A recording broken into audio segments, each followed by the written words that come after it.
Hello everyone, this is Maureen and welcome back to another day of praying through the darkness. I want you to think about this question. Do you have a united heart with God? Well, that's what our devotion is this morning.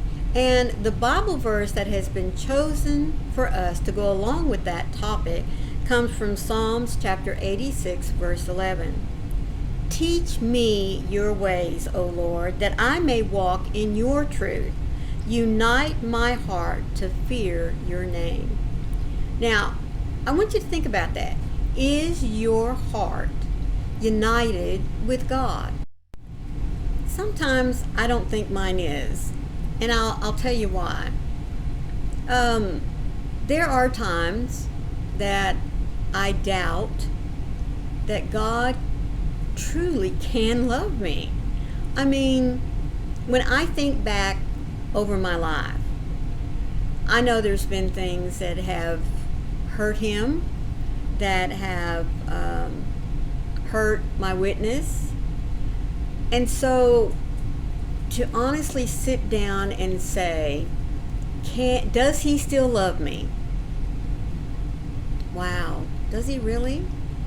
But that's me putting a limitation on God's love, on his acceptance of me. So just as the Bible says, unite my heart to fear your name. Now, it doesn't mean to be scared of God. No, that's not what fear means in this respect.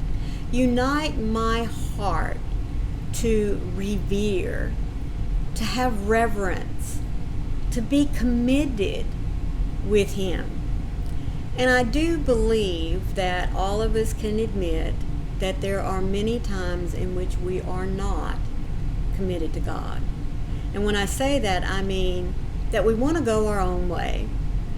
Maybe we're impatient for something that we have prayed about, and so we decide to take matters into our own hands. Maybe we have just decided that we know better, which is usually the case, isn't it? And so again, we decide that we know best, so we're going to do it. We're not going to wait on God, and that causes a disconnect. That causes us not to be united with him. And so we get ourselves in a mess. We have to come to him and we have to say, Lord, I goofed again. So are we always united in our faith with God?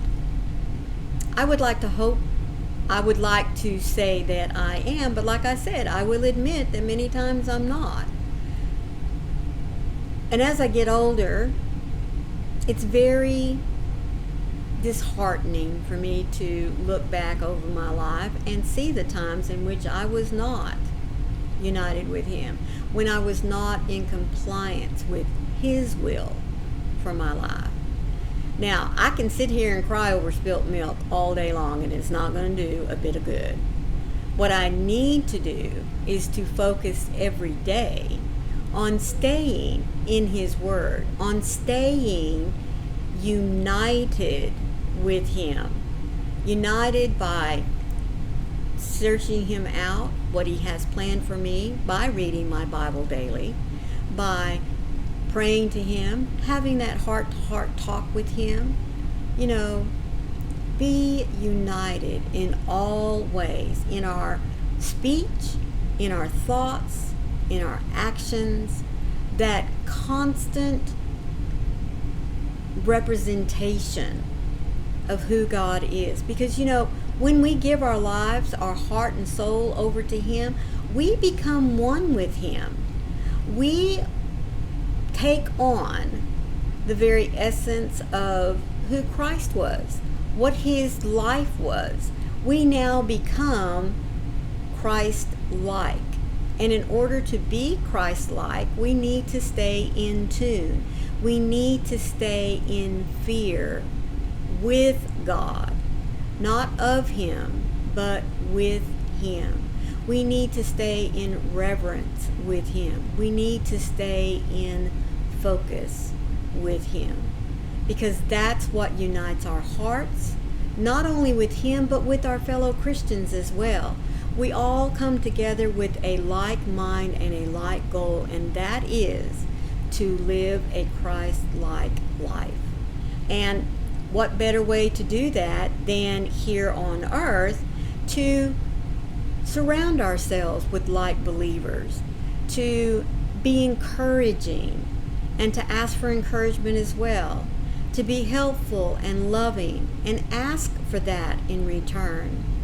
A united heart, not only with God, but with one another, so that we can not only build a strong community of like believers, but we can also put a showing out there to the world that God is love, that God loves each and every one of us, no matter our station in life, no matter how awful we think we are.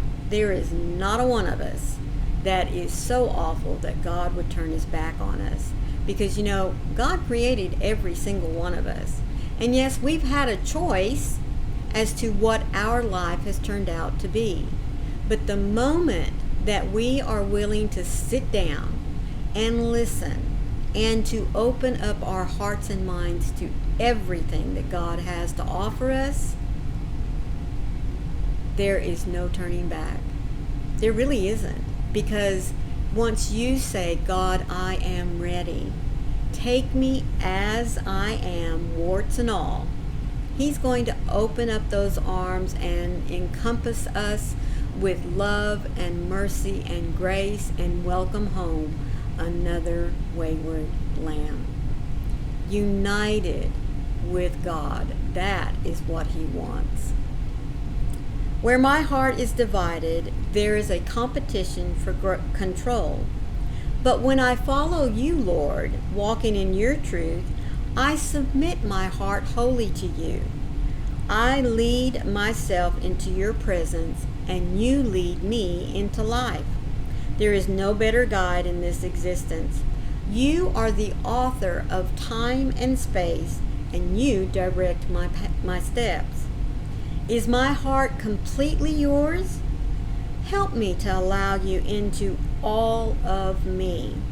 I know there are parts of me that distrust even you, even now, God. So I invite your Spirit to minister wholeness to every part of my being. As I welcome your presence to bring restoration and change in me, I submit myself to your goodness, for you are tender, loving, and kind.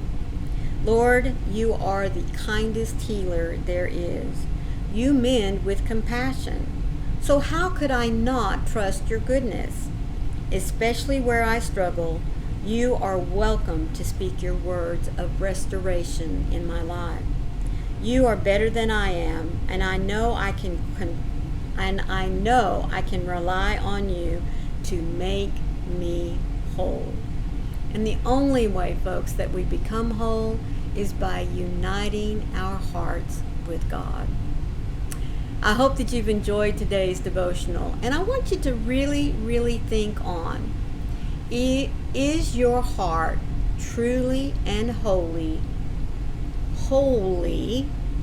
W-H-O-L-L-Y, completely united with God? And if it's not, just like I admitted to you, let's both make a pact to concentrate on that little part that we've kept to ourselves and not been willing to give over to God. Because He wants everything in our lives. He wants those darkest corners. He wants those little places that we keep the curtains drawn over. He wants us to give it all to Him so that we can be wholly united with Him.